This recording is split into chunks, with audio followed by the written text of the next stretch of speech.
আমার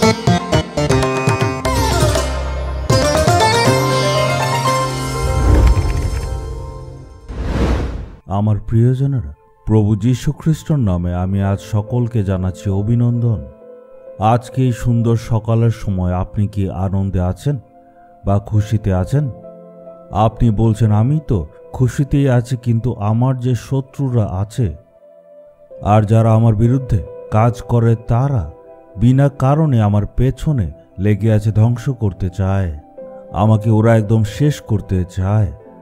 প্রত্যেকজন মানুষের জীবনে এমন অভিজ্ঞতা আছে, সে বড় পদের হোক বা সে ছোট পদের হোক। প্রত্যেকজন মানুষের জীবনে এমন পরীক্ষা আর এমন ধরনের সমস্যা আছে।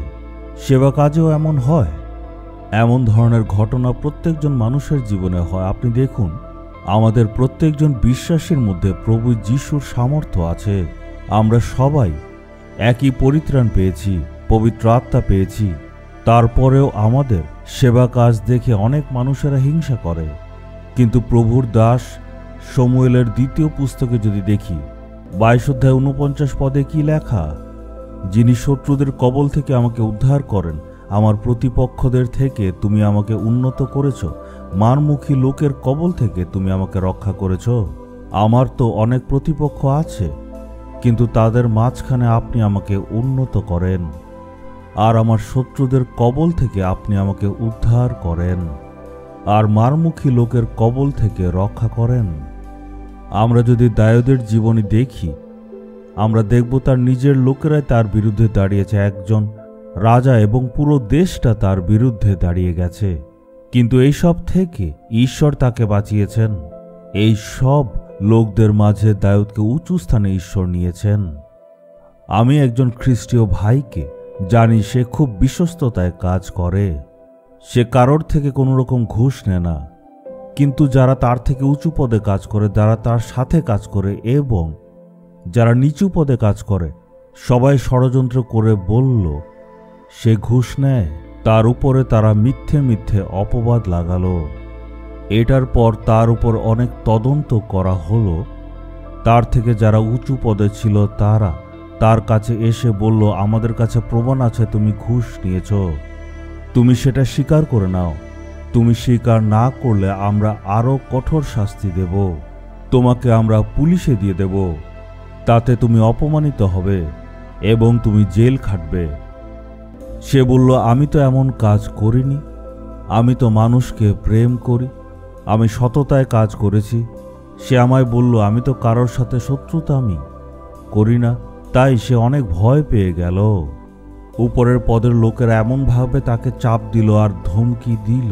সে প্রভুর চরণে গেল। সে প্রভুকে বলল, প্রভু আমি কি করব?